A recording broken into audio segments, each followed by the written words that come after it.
সাজিয়া জগৎ গুরু খোদার পথ দেখাতে এলো রে মরু কি মোহাম্মতে বলুন সুবহানাল্লাহ। আপনি হাত দিয়ে বলুন ইয়া রাসূলুল্লাহ, ইয়া রাসূলুল্লাহ। জেগে আছেন? হাত দিয়ে বলুন জোরসে বলুন ইয়া রাসূলুল্লাহ, ইয়া রাসূলুল্লাহ। আমাদের সময় নষ্ট করব না, হুজুর আছেন, হুজুরকে বসিয়ে রেখে আমার বলা ঠিক নয়। তবু হুজুরের অনুমতিতে আমি একটি কথা বলছি। তো আপনারা সকলে চলে আসুন, এখানে এখনো ভাবছেন বাড়ি থেকে যাবো কি যাবো না, দেরি না করে তাড়াতাড়ি চলে আসুন, তাড়াতাড়ি মাইক ছেড়ে দেবো ইনশাআল্লাহ। আপনারা সকলে যখন আসবেন হুজুর বলবেন তো হুজুরকে বলতেও ভালো লাগবে। আল্লাহু সামাদ, আল্লাহ তাবারক তাআলা আমাদের সকলকে আসার তৌফিক দান করুন। আল্লাহুম্মা আমিন। সাজিয়া জগৎ গুরু খোদার পথ দেখাতে এলো রে মরুর বুকে কে 360 খোদার যদি থাকতো কোনো ঘর খোদাই খোদাই বলে গে বন্ধ হতো কর্ম। তাহলে পারে যে সময়ে সময়ে পানি, সময়ে আপনার চন্দ্র উঠছে, সময়ে চন্দ্র আপনার ডুবছে, এটা সম্ভব হতো? একজন আল্লাহ বলতে এখন সূর্য উঠাবে, আর একজন আল্লাহ বলবে না এখন সূর্য উঠাবে, ঝগড়া শুরু হয়ে যেত এবং আপনার কি বলছে মারামারি শুরু হয়ে যেত। একজন আলিম যাওয়ার পরে জিজ্ঞাসা করছে বুড়িমা, সেই বুড়িমার চরকাটা সুতা কাটনে वाला বুড়িমাকে একজন আলিম জিজ্ঞাসা করছেন বুড়িমা তুমি তো অনেক দিন চরকা কাটলে, বয়স এসেছে, এবারে আল্লাহকে স্মরণ করো, আল্লাহকে মনে করো, আল্লাহ তাবারক তাআলাকে তুমি ভয় করো। তো বুড়িমা তিনি উত্তর দিচ্ছেন বাবা আমি চরকা কাটতে কাটতে আমি যে সুতা কাটছি, সুতা কাটতে কাটতে আল্লাহকে চিনে নিয়েছে। বলতে সুবহানাল্লাহ। আলিম অবাক হয়ে গেছে যে আমরা 12 বছর পড়ার পরে আল্লাহকে চিনতে পারলাম না, বুড়িমা সুতা কেটে কিভাবে আল্লাহকে চিনে নিল? বলে বুড়িমা তুমি কেমন করে আল্লাহকে চিনলে? বুড়িমা বলছে শোনো যে আমি চরকা কাটছি, সুতা কাটছি, এই সুতা কাটতে গিয়ে যদি দুইজন কাটতে আরম্ভ করি, এক ব্যক্তি এদিক থেকে আর এক ব্যক্তি ওই দিক থেকে, তো চরকা কাটা হবে, সুতোগুলো কেটে যাবে, সুতোগুলো কেটে যাবে, সম্পূর্ণ হবে না। অতএব যদি চালানোর জন্য, সামান্য একটা চরকাকে চালানোর জন্য যদি একটা মানুষের প্রয়োজন হয়, দুইটা মানুষ যদি লেগে যায় তো চরকা কাটা হবে না। তদ্রূপ অনুসারে পুরো পৃথিবীকে যদি 360 খোদা মিলে, দ্বিতীয় খোদা মিলে পরিচালনা করতো, ঝগড়া শুরু হয়ে যেত। আজ পর্যন্ত কোন ঝগড়া হয়নি। এখান থেকে বুঝতে পেরেছি আল্লাহ এক আছে। বলতো সুবহানাল্লাহ। कि 360 খোদার যদি থাকতো কোনো ঘরে খোদাই খোদাই দ্বন্দ্ব লেগে বন্ধ হতো কর্ম। এক খোদার মর্ম মানুষকে জানাতে এলো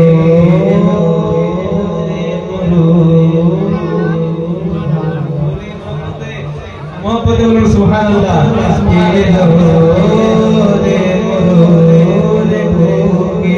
साजिया विश्व गुरु খোদার পথ দেখাতে এলো রে মরুকে। সে শব্দ শোনাও, হাত উঠিয়ে বলবি ইয়া রাসূলুল্লাহ, ইয়া রাসূলুল্লাহ।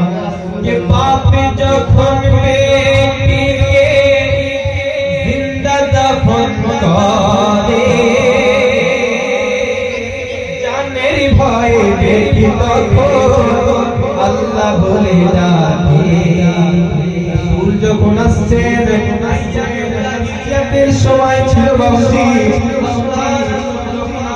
সে সময় কি হতো জানেন স্ত্রী সন্তান হতো সন্তান জন্মগ্রহণ করতো পালন করে বড় করা হলো কিন্তু মহিলা যদি সন্তান গ্রহণ করতো গ্রহণ করতো সঙ্গে সঙ্গে তাকে জিন্দা দাফন করে দেওয়া হতো আল্লাহু সামাদ আমার নবী সেই সময় আসছেন তাই তিনি বলছেন কে 360 থেকে বাপ দাফন করে জানের ভয়ে দেখি তখন আল্লাহ বলে ডাকে বাপ বেটির মরম বাপ বেটির ছাতে দিয়ে দো মরোগে ছাতে দিয়ে দো মরোগে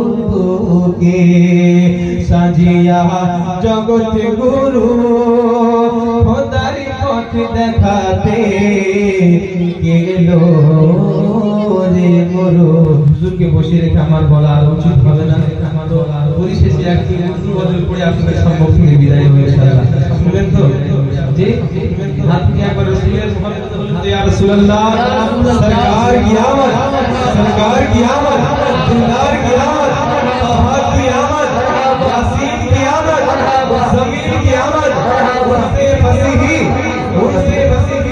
जिंदाबाद उनसे फसीही नारे तकबीर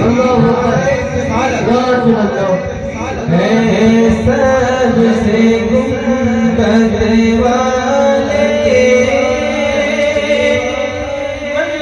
मंजूर दुआ करना जब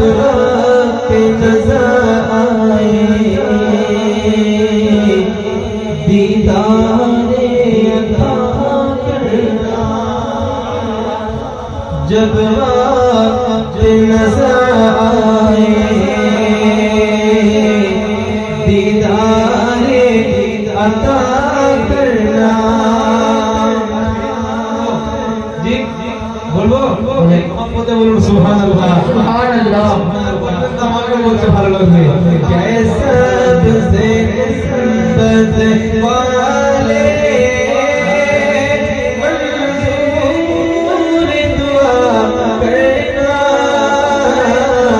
जब रात नज़र आए दीदारे अता करना ऐ नूर खुदा आकर आँखों में समा जाना या दर पे बुला लेना या ख्वाब में आ जाना या दर पे बुला लेना या ख्वाब में आ जाना कि मैं कभी अंधेरी में घबराऊंगा जब तन्हा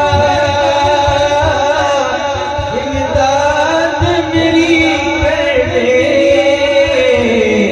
आ जाना मेरे आका इमदाद मेरी करने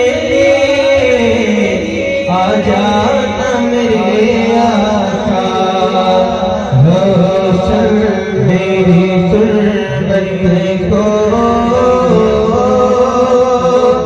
ऐ नूर खुदा करना जब रात नज़र आए दीदारे अता करना जब रात नज़र आए दीदारे अता करना कि मुजरिम हो जहाँ भटका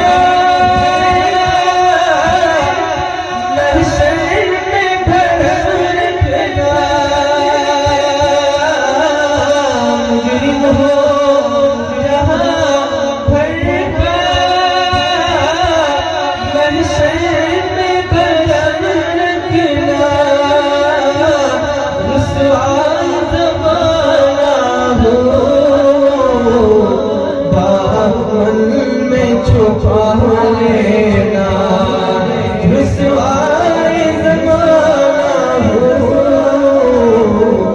दामन में छुपा लेना, मंजूर दुआ मेरी